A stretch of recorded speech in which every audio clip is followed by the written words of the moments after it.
I'm Raghavi and welcome to the About the Fold show. We begin with developments in Kolkata following a TMC BJP spare over alleged EVM irregularities. We also bring you a key interview on Manipur, Karnataka's new initiative for gig workers, and more. So stay with us for the full report.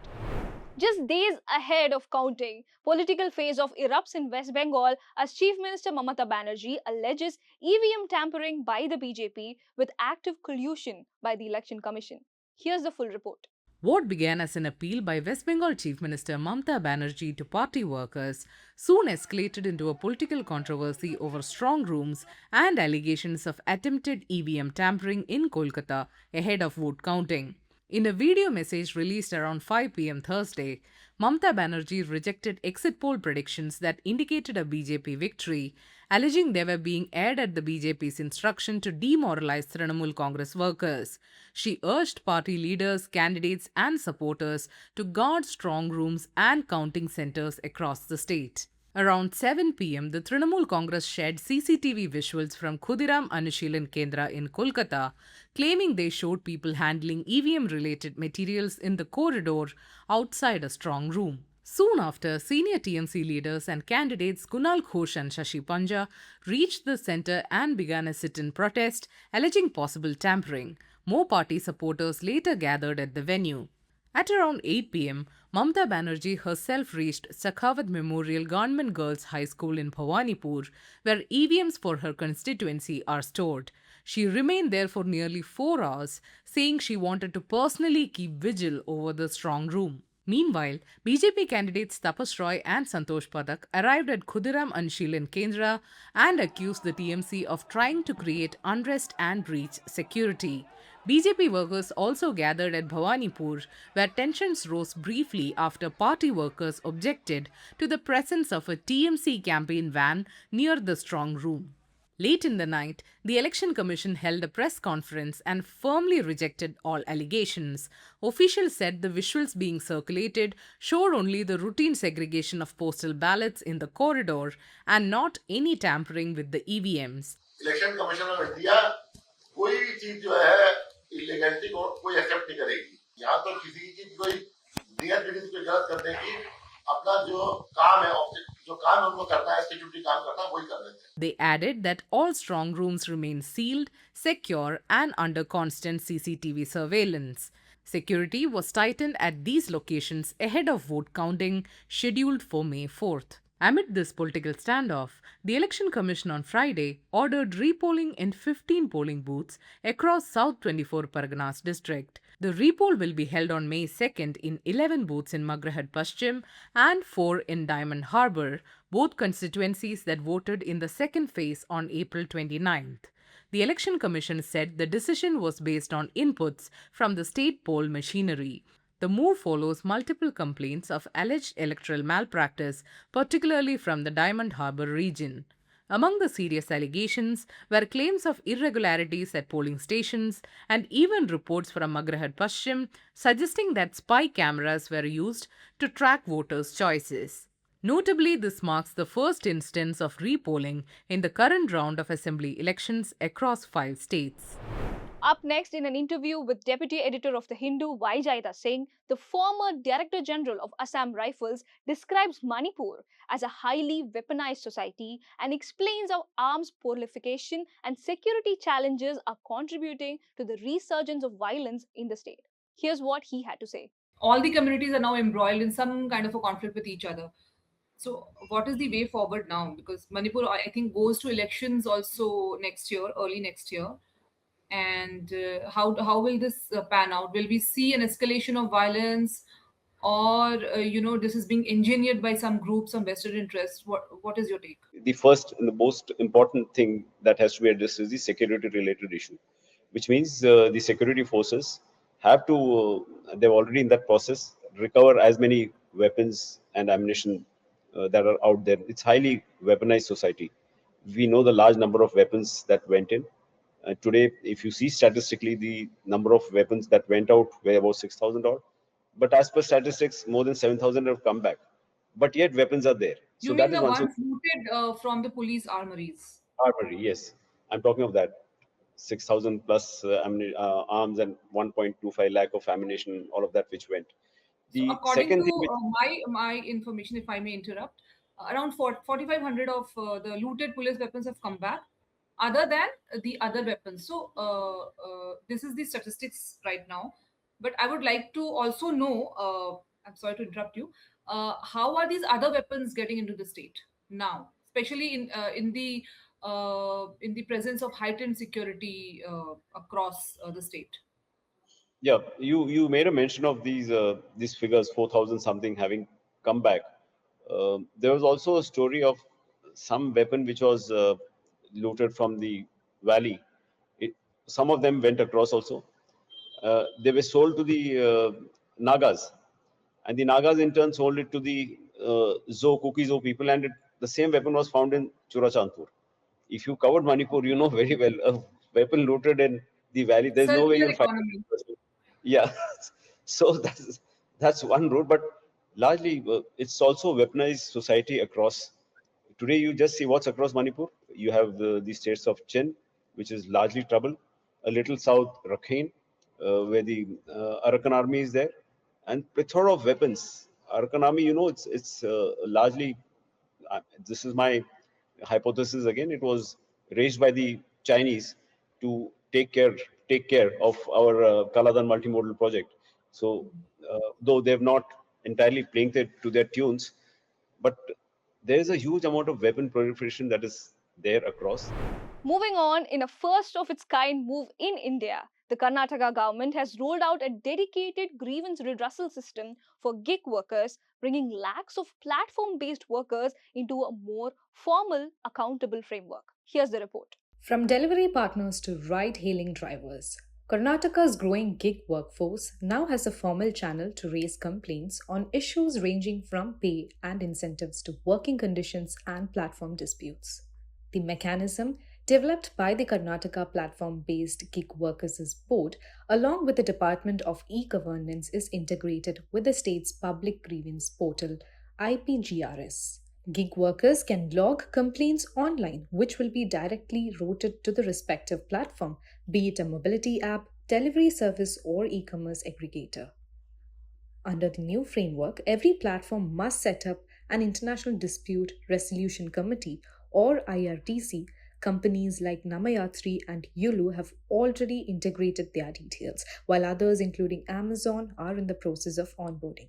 Once a complaint is filed, it will be addressed within a fixed time frame, introducing accountability in a sector that has largely operated without formal dispute resolution systems. So far, platforms have shared details of nearly 12 lakh gig workers in the state.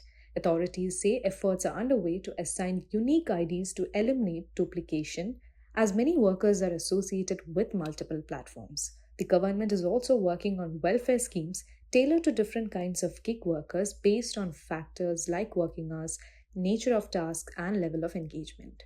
Meanwhile, aggregator platforms will be required to contribute 1% towards worker welfare from July, marking another step toward formalizing the sector. As India's tech capital leads the way, Karnataka's model could set the template for regulating gig work nationwide, balancing innovation with worker rights. The Mumbai Pune Missing Link project opens to the public today, marking Maharashtra Day. The nearly 20-kilometer stretch is expected to ease congestion and bypass the accident prone Brogat section on the existing expressway. While there's no additional toll, the project is being pitched as a major upgrade, cutting distance by about 6 kilometers and travel time by up to 30 minutes. But how significant is this really for daily commuters? The Hindu's Maharashtra Bureau Chief Vinaya Deshpande explains. The Mumbai-Pune Expressway is not merely a road. It is the single most economically productive highway corridor in India. Consider what exists along this 95 kilometers of stretch. This corridor underpins the IT sector, the automobile manufacturing cluster at Chakan and at Talegaon, the pharmaceutical belt, and one of the largest logistics network in Western India. When the expressway opened in 2002 as India's first access-controlled highway, it did not merely connect two cities. It created an economic region. And at its center, it's the most critical and most vulnerable point, that is, the Bhor Ghat. Now, what's the problem about Bhor Ghat? Bhor Ghat is a mountain pass in the Sahyadri range, rising approximately 625 meters above the sea level. It has been the primary crossing point between the Deccan Plateau and the Konkan coast for over a century now. On the expressway, its defining structural failure is this: 10 lanes of converging traffic funnels into 6 lanes. This is the bottleneck. The ghat is not a design flaw, it's a geographical constraint that no amount of lane widening can resolve. The only solution is to bypass it entirely, or more precisely, to go through it. And that is the perspective. In 2002, the Mumbai-Pune Expressway changed what was possible between these two cities. In 2026, the missing link completes that transformation. Let's now turn to the Hindu Roundup for some of our exclusive content. Our today's editorial, titled Gulf Within on the UAE leaving OPEC, argues that the UAE's exit from OPEC reflects deepening strategic and political differences within the cartel.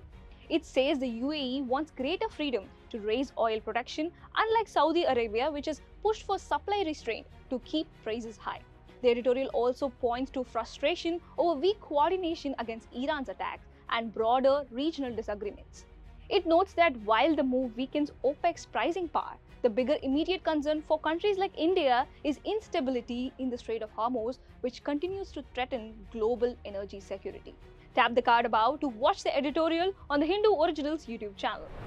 In this week on Talking Politics with Nistullah Hebar, we take a look at the long history of defections in India and what it says about Indian politics with author and journalist Rashid Kidwai.